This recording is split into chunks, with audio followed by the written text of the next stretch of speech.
He played Buddy in Hoosiers. He's Brad Long, who joins us from Indiana. Brad, how are you? Dan, how you doing? I got to tell you right up front, I heard the comment about the suspect jumper. I had to dumb it down because I couldn't outshine Jimmy in the script. So I want to clarify that.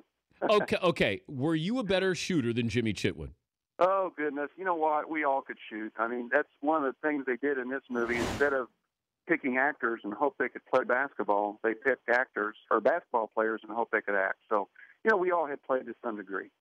How old were you in that movie? I was 23, Dan. I was the oldest one. I was a veteran, if you will. I actually was worried that I would look too old. But, that was back in the days where guys and gals said you look young for your age. That's gone the other way now. But I was the oldest one. Did they have to teach you how to play 50s style basketball? Yeah, that's a good observation. They actually said, be careful about what you do. Not a lot of between the legs, behind the back. Very fundamentally sound, very deliberate, but good players, good fundamentals, almost to some degree more fundamentally sound than some of the players you see today. Now, I'm watching last night. It's only the last 15 minutes, but whenever Hoosiers is on, I watch no matter where it is in the movie. So early in the movie, when Coach Hackman takes over, Coach Dale, of course, you don't want any part of this, and you're gone. You quit. You leave, right? Yes, I do. And I tell you, Dan, it's the most asked question I get is how did Buddy get back on the team? And it is kind of a hole in the film, if you will. The producers at Orion felt like that I looked enough like Jimmy that audiences would be confused as to that scene where I get back on the team. But, Angelo and David will both tell you they disagree with that. It would have kind of filled the gap on how Buddy gets back on the team because we all kind of have our second chances, and that was mine, which you don't get to see. There was a segment that you filmed where you got back on the team? Oh, absolutely. It was a film where I walk up, I drive up in 52 Chevy. I walk out, I could walk into a barn. I have about a 5-minute dialogue with Coach Dale saying, hey, I made a mistake, been playing for Hickory my whole life. I'd like a second chance, and he lets me back on the team, and that's what you don't see, but that's in the deleted scenes on a couple of the DVD versions. Nice. Now, we do have audio from that scene where Buddy talks his way back onto the team. So, Paulie, do you have that, Seton? Okay, here we go. I've been shooting baskets for Hickory since the first grade.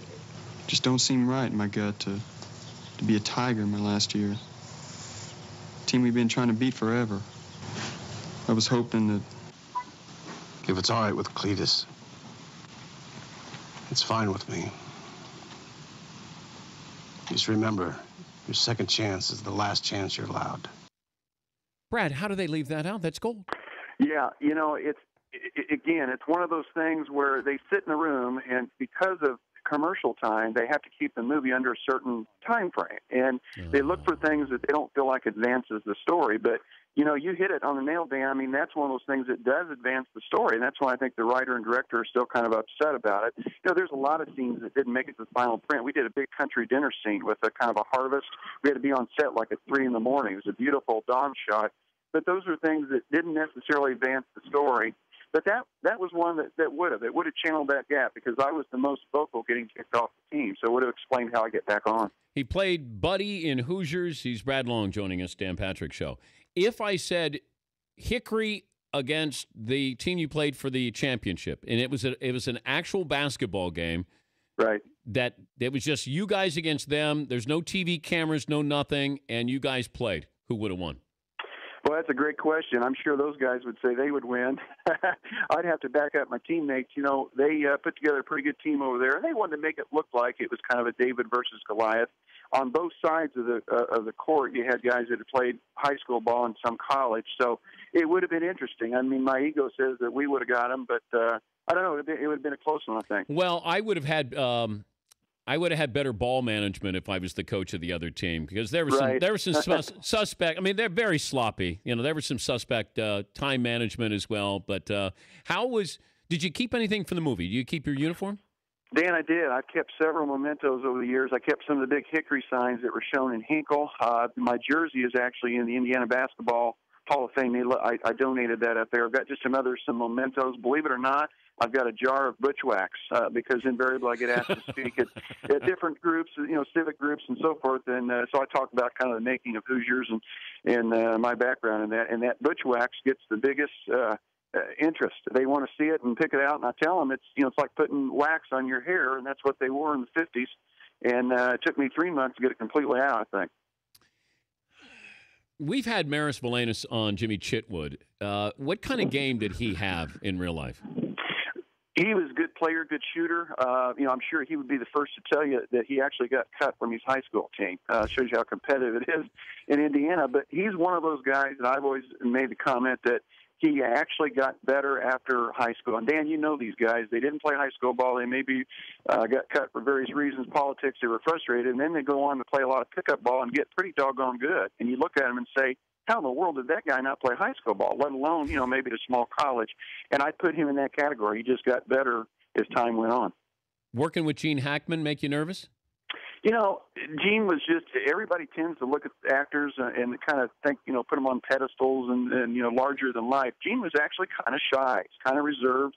I heard Dennis Hopper told us that a lot of actors are insecure, and when they get on screen, that's when they kind of let themselves go. But Gene was a great guy, great to work with, and one of the most impressive things about him, I tell this story a lot, rather than coming in and being a prima donna and say, give me my lines, show me where I go and get out of my way, he instead said, I want to go to a couple of high school practices. I want to see what they do, what they say, how they act.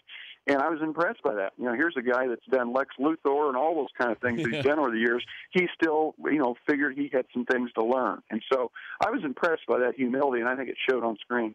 Did you party with Dennis Hopper? Dennis, believe it or not, was in the non-party mode. He was the first to tell us that he missed the 1970s because of all of his drug problems. He told us when he filmed Apocalypse Now, he really didn't remember much about it. So he was very forthright. But he went on to say, I've kicked all those bad habits, and now I'm helping others. And so Dennis really was in a phase where he was turning his life around. And that was a cool thing, the testimony that he had. And quick little tidbit on his scene where he walks out in the gym staggering around. Yep. You know what he did to get prepared for that? Remember the old Dizzy Lizzy game where you put your nose on a bat, spin around? Yep. That's what he did in the hallway right before that scene. So he made himself dizzy to appear drunk. Dizzy. Yeah. Wasn't that cool? We got a kick out of that. So method acting extreme, I guess. Brad, thank you for settling the controversy. Now I can watch Hoosiers in peace now. No problem. Now you can fill in the holes. Thank you, Brad. Good to visit with you. Thank you, Dan. Be good. All right. That's Brad Long.